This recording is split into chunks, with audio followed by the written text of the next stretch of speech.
The Vanishing Room. Daniel had always been a man of routine. He lived alone in a modest apartment on the third floor of a quiet old building. Every day after work, he'd come home, make dinner, and relax with a book.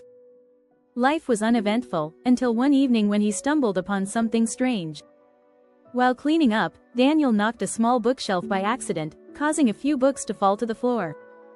As he bent down to pick them up, he noticed something odd, a faint line on the wall that looked like an outline of a door. He hadn't seen it before and brushed it off as an imperfection in the paint, but the more he stared, the more curious he became. That night, unable to sleep, Daniel decided to investigate. Grabbing a flashlight, he ran his hand over the outline, and to his surprise, the wall felt slightly hollow. Heart racing, he pushed against it, and to his shock, a hidden door creaked open, revealing a narrow, dimly lit passageway. Confused, Daniel hesitated. He had lived in the apartment for years, and there had never been any mention of an extra room. But his curiosity got the better of him, and he stepped inside. The hallway was dusty, and the air smelled old and musty, as if no one had been there in decades.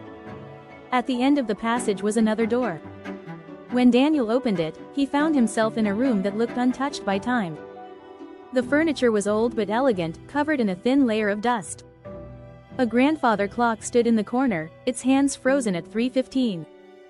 The room was perfectly preserved, but something was off. There were no windows, no signs of how this room could have been hidden within the building. On the desk, Daniel spotted an old, leather-bound journal. He opened it, but the pages were blank.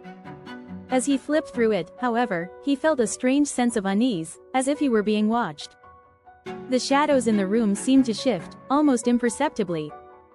Suddenly, the door behind him slammed shut. Daniel rushed to open it, but it wouldn't budge. His heart pounded in his chest as he heard a soft ticking sound. The grandfather clock, which had been frozen, was now ticking slowly. The hands began to move backward, minute by minute. Panicked, Daniel tried to break the door down, but it held firm. The clock continued to tick in reverse, faster now, as the temperature in the room dropped. His breath fogged up, and the shadows in the room seemed to pulse, as if alive. Then, just as the clock struck 2 o'clock, the door creaked open on its own. Without thinking, Daniel bolted from the room, running through the narrow hallway and slamming the hidden door shut behind him. He leaned against the wall, his breath coming in ragged gasps. For the next few days, Daniel tried to make sense of what had happened. He told a few close friends, but they were skeptical. He couldn't prove that the room even existed. When he tried to show them the hidden door, the wall was solid again, as if it had never been there. Weeks passed, and Daniel avoided that part of his apartment. But one night, as he lay in bed, he heard a faint ticking noise. It was coming from the other side of the wall.